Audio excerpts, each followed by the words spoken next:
Chapitre 15. Le mercredi d'avant Pâques, le jour.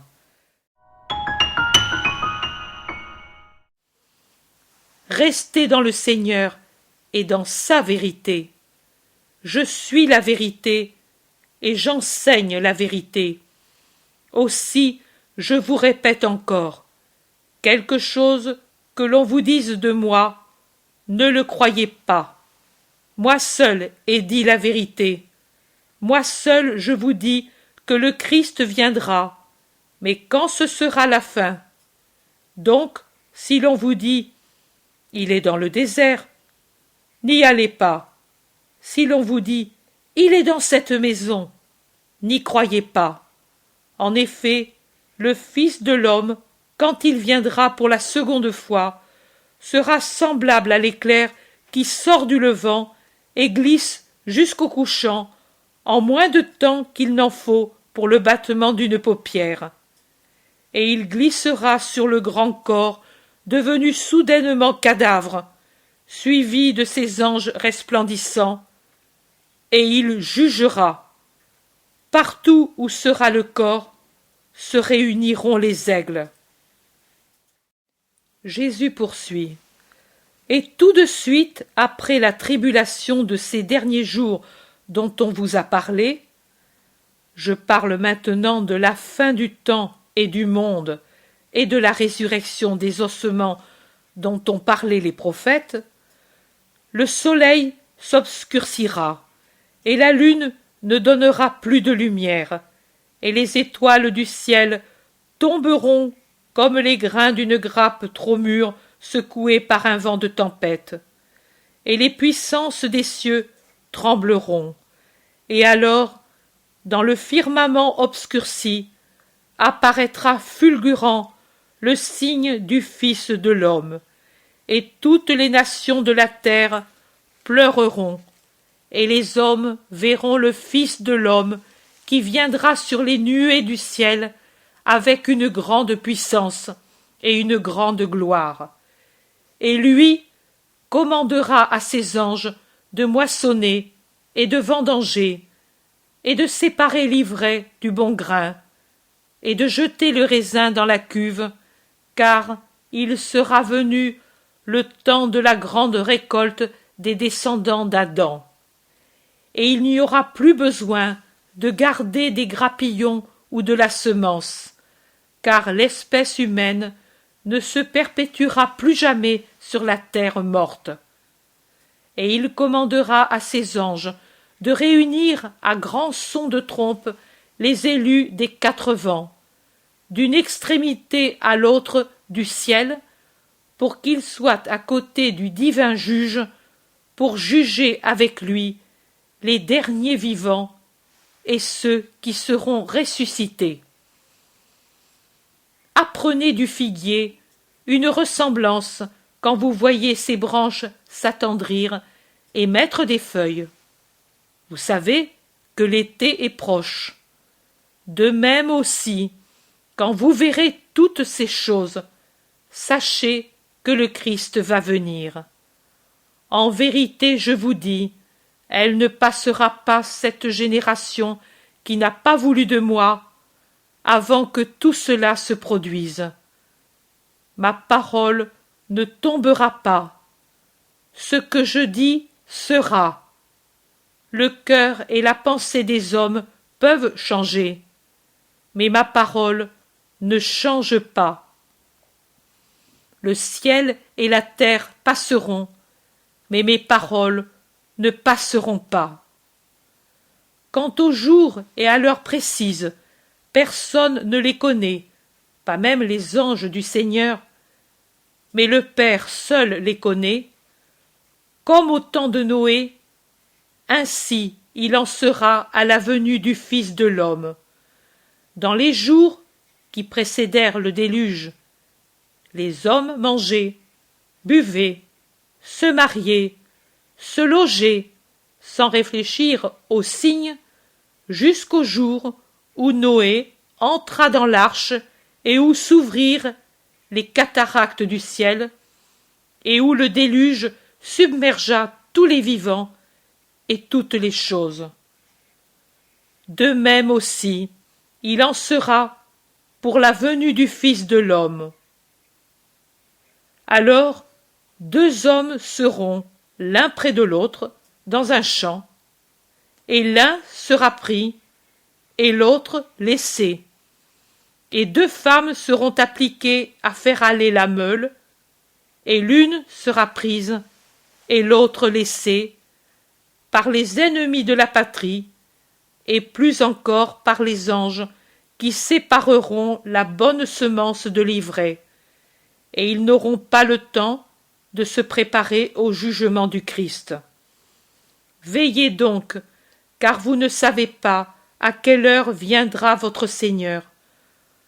Pensez de nouveau à ceci. Si le chef de famille savait à quelle heure vient le voleur, il veillerait et ne laisserait pas dépouiller sa maison.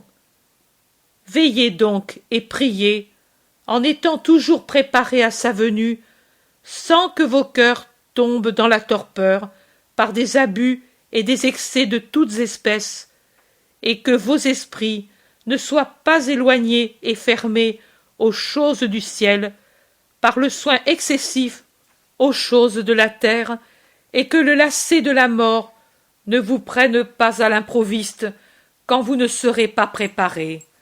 Car, rappelez-vous, tous vous devez mourir. Tous les hommes, dès leur naissance, sont destinés à la mort. Et c'est une venue particulière du Christ, cette mort, et le jugement subséquent, qui devra se répéter pour tous les hommes à la venue solennelle du Fils de l'homme. Qu'en sera-t-il donc de ce serviteur fidèle et prudent, préposé par son maître pour donner en son absence la nourriture aux gens de sa maison? C'est un heureux sort qu'il aura si son maître, revenant à l'improviste, le trouve à faire ce qu'il doit avec sollicitude, justice et amour. En vérité, je vous dis qu'il dira: Viens, bon et fidèle serviteur, tu as mérité ma récompense. Tiens, administre tous mes biens. Mais s'il paraissait, sans l'être, bon et fidèle, et si intérieurement il était mauvais, comme extérieurement il était hypocrite, et qu'après le départ de son maître il ait dit en son cœur: Le maître tardera à revenir, donnons-nous du bon temps. Et s'il se mettait à battre et à maltraiter ses co-serviteurs en faisant de l'usure sur eux pour la nourriture et toutes espèces de choses pour avoir plus d'argent à dépenser avec les noceurs et les ivrognes, qu'arrivera-t-il?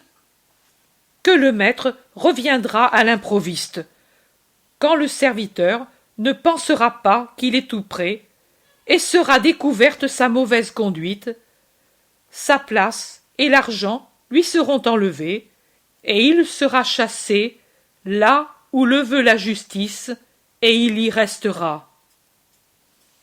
Il en est ainsi du pécheur impénitent qui ne se demande pas comment la mort peut être proche, et voisin son jugement, et jouit et abuse en disant: Plus tard je me repentirai. En vérité, je vous dis qu'il n'aura pas le temps de le faire, et qu'il sera condamné à rester éternellement dans le lieu de la redoutable horreur, où il n'y a que blasphème, pleurs et tortures, et qu'il en sortira seulement pour le jugement final, quand il revêtira sa chair ressuscitée, pour se présenter entier au jugement final, comme il a péché, avec tout son être au temps de sa vie terrestre, et avec son corps et son âme, il se présentera au juge Jésus, dont il n'a pas voulu comme sauveur. Tous seront là devant le Fils de l'homme, une multitude infinie de corps rendus par la terre et la mer et recomposés après avoir été poussière pendant si longtemps, et les esprits dans les corps. À chaque chair revenue sur les squelettes correspondra son propre esprit qui l'animait autrefois. Et ils seront debout devant le Fils de l'homme, splendide dans sa divine majesté, assis sur le trône de sa gloire, soutenu par ses anges. Et Jésus ajoute: Et il séparera les hommes entre eux, en mettant d'un côté les bons et de l'autre les mauvais, comme un berger sépare les brebis des boucs, et il mettra ses brebis à droite et les boucs à gauche. Et de sa douce voix, et avec son aspect bienveillant, il dira à ceux qui, paisibles et beaux, d'une beauté glorieuse, dans la splendeur d'un corps saint, le regarderont avec tout l'amour de leur cœur: Venez, ô bénis de mon Père, prenez possession du royaume préparé pour vous depuis l'origine du monde. Car j'ai eu faim, et vous m'avez donné à manger. J'ai eu soif, et vous m'avez donné à boire. J'ai été pèlerin, et vous m'avez logé. J'ai été nu, et vous m'avez revêtu. Malade, et vous êtes venu me rendre visite. Prisonnier, et vous êtes venu me réconforter. Et les justes lui demanderont: Quand donc, Seigneur, t'avons-nous vu affamé pour te donner à manger, assoiffé pour te donner à boire? Quand donc t'avons-nous vu pèlerin pour t'accueillir, nu pour te revêtir? Quand t'avons-nous vu malade et prisonnier pour être venu te rendre visite? Et le roi des rois leur dira: En vérité, je vous le dis, quand vous avez fait une de ces choses à un des plus humbles parmi mes frères, alors c'est à moi que vous l'avez fait. Et puis, il se tournera vers ceux qui seront à sa gauche, et il leur dira d'un air sévère, et ses regards seront comme des flèches qui foudroieront les réprouvés, et dans sa voix tonnera la colère de Dieu: Hors d'ici, loin de moi, ô maudit, dans le feu éternel préparé par la fureur de Dieu pour le démon et les anges de ténèbres, et pour ceux qui les ont écoutés avec leur voix de la passion triple et obscène. J'ai eu faim, et vous ne m'avez pas donné à manger, soif, et vous ne m'avez pas désaltéré. J'ai été nu, et vous ne m'avez pas revêtu, pèlerin, et vous m'avez repoussé, malade et prisonnier, et vous ne m'avez pas rendu visite, car vous n'aviez qu'une loi, le plaisir de votre moi. Et eux lui diront: Quand avons-nous vu affamé, assoiffé, nu, pèlerin, malade, prisonnier? En vérité, nous ne t'avons pas connu, nous n'y étions pas quand tu étais sur la terre. Et lui leur répondra: C'est vrai, vous ne m'avez pas connu, car vous n'y étiez pas quand j'étais sur la terre. Mais vous avez pourtant connu ma parole, et vous avez eu parmi vous des pauvres, des gens affamés, assoiffés, nus, malades, prisonniers. Pourquoi ne leur avez-vous pas fait ce que peut-être vous m'auriez fait à moi? Car il n'est pas dit que ceux qui m'ont eu parmi eux ont été miséricordieux envers le Fils de l'homme. Ne saviez-vous pas que je suis dans mes frères, et que je suis là où souffre l'un d'eux? Et ce que vous n'avez pas fait à l'un de mes plus humbles frères, c'est à moi que vous l'avez refusé, à moi, premier-né des hommes? Allez, et brûlez dans votre égoïsme. Allez, et que les ténèbres et le gel vous enveloppent, puisque vous avez été ténèbres et gel, tout en sachant où était la lumière et le feu de l'amour. Et ceux-là iront à l'éternel supplice, alors que les justes entreront dans la vie éternelle. Tel est l'avenir. Maintenant allez, et ne vous séparez pas entre vous. Je m'en vais avec Jean, et je serai près de vous au milieu de la première veille pour le repos, et pour aller ensuite à nos instructions. Ce soir aussi? Ferons-nous cela tous les soirs? Je suis tout endolori par la rosée. Ne vaudrait-il pas mieux, désormais, entrer dans quelque maison hospitalière? Toujours sous les tentes, toujours à veiller, et pendant les nuits qui sont fraîches et humides, dit Judas en se lamentant. C'est la dernière nuit. Demain, ce sera différent. Ah, je croyais que tu voulais aller au Gethsémani toutes les nuits, mais si c'est la dernière. Je n'ai pas dit cela, Judas. J'ai dit que ce sera la dernière nuit à passer au camp des Galiléens tous unis. Demain, nous préparerons la Pâque, et nous consommerons l'agneau, et puis j'irai seul prier dans le Gethsémani, et vous pourrez faire ce que vous voulez. Pierre dit: Mais nous viendrons avec toi, Seigneur. Quand donc avons-nous voulu te quitter? Tais-toi, toi qui es en faute. Toi et le zélote, vous ne faites que volter çà et là, dès que le maître ne vous voit pas. Je vous ai à l'œil. Au temple, pendant la journée, sous les tentes, là-bas, dit l'Iscariote, heureux de dénoncer. Suffit. S'ils le font, ils font bien. Mais pourtant, ne me laissez pas seul, je vous en prie. Le zélote dit: Seigneur, nous ne faisons rien de mal, crois-le. Nos actions sont connues de Dieu, et son œil ne se détourne pas d'elles avec dégoût. Je le sais, mais c'est inutile, et ce qui est inutile peut toujours être dommageable. Restez le plus possible unis. Puis, il s'adresse à Matthieu. Toi, mon bon chroniqueur, tu leur répéteras la parabole des 10 vierges sages et des 10 vierges folles, et celle du maître qui donne des talents à ses 3 serviteurs pour qu'ils les fassent fructifier, et des 2 qui gagnent le double, et du paresseux qui enterre le sien. Te souviens-tu? Oui, monseigneur, exactement. Alors, répète-les à ceux-ci.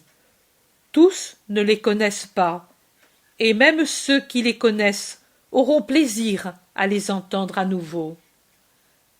Passez ainsi le temps en sage conversation jusqu'à mon retour.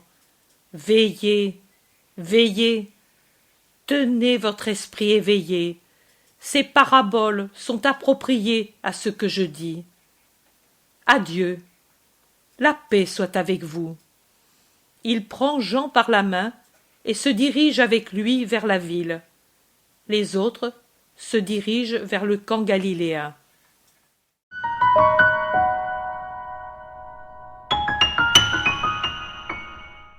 L'intérêt pour les écrits de Maria Valtorta ne cesse de grandir. Et les fruits récoltés, vocation, conversion, sont immenses. Visionnaire de la vie du Christ, de la conception de Marie jusqu'au début de l'Église, sa description des personnages, de leur psychologie, la précision des lieux où ils évoluent, des coutumes et mœurs de l'époque, est proprement sidérante et à ce jour inégalée.